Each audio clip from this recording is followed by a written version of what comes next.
In this episode, we will briefly talk about our rights under the law to discharge debt due to the U.S. government's own required remedy that they set up back in 1933 through House Joint Resolution 192. There are many theories and rumors going around about the truth and validity about what was actually done and put in place by the U.S. Congress during the last century. And because of the recent student loan partial forgiveness controversy stirred up by the person posing in the White House, I wanted to take this opportunity to talk about what is really possible for the people of the United States of America and what is not. So today, I'm going to share correct and true information for educational, informational, and entertainment purposes, okay? I'm not giving financial nor legal advice. But I will tell you about the what, why, and how now. Then later, share in another episode more details about taking the first steps. So after you watch this, please feel free to contact me by email, okay, at unalienable@mail.com. And if you value this kind of information and inspiration that you find here at Unalienable, please like and share these videos, okay? And subscribe to channels where I have this content posted. Please read that information in the description that I have provided below. So, I'm going to share some quick history here. And I ask you to please follow along because sometimes history, especially legal stuff, can be kind of boring.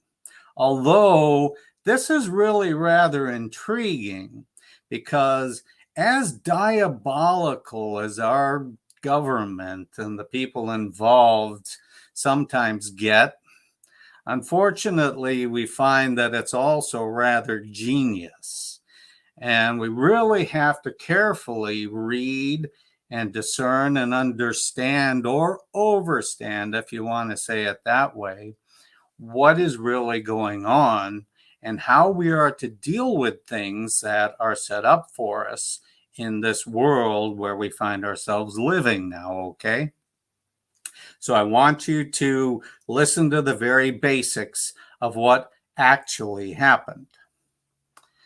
Well, back on March 6th, 1933, only 36 hours after taking the oath of office, FDR, President Roosevelt, issued Proclamation 2039, ordering the suspension of all banking transactions. Basically, he closed the banks. They called it the banking holiday. Oh, he's giving us all a holiday.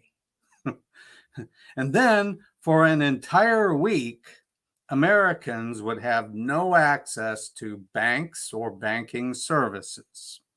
They could not withdraw, deposit, nor transfer money in any way. Watch out, something like that could show up again one of these days, okay? Be aware.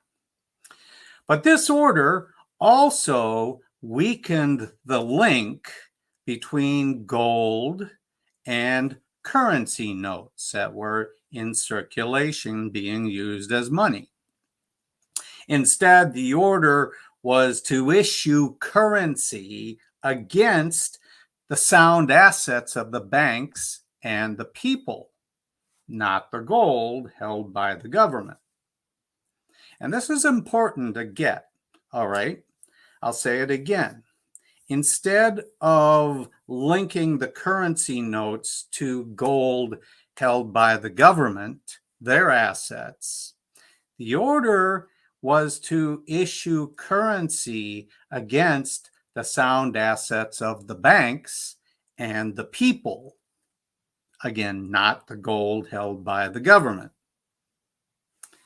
And then, 3 days later, our beloved federal government, the United States Corporation and its Congress, passed the Emergency Banking Act of 1933, which was actually titled, get this, an act to provide relief in the existing national emergency in banking and for other purposes. That's actually what it says, and for other purposes. All right. Well, many of the other purposes came along shortly thereafter when Congress enacted House Joint Resolution 192 on June 5th, 1933.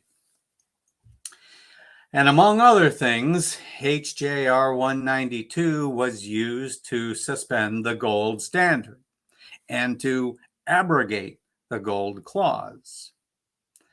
This resolution declared that whereas the holding or dealing in gold affect the public interest and are therefore subject to proper regulation and restriction, and whereas the existing emergency has disclosed that provisions of obligations which purport to give the obligee a right to require payment in gold or a particular kind of coin or currency are inconsistent with the declared policy of Congress in the payment of debts.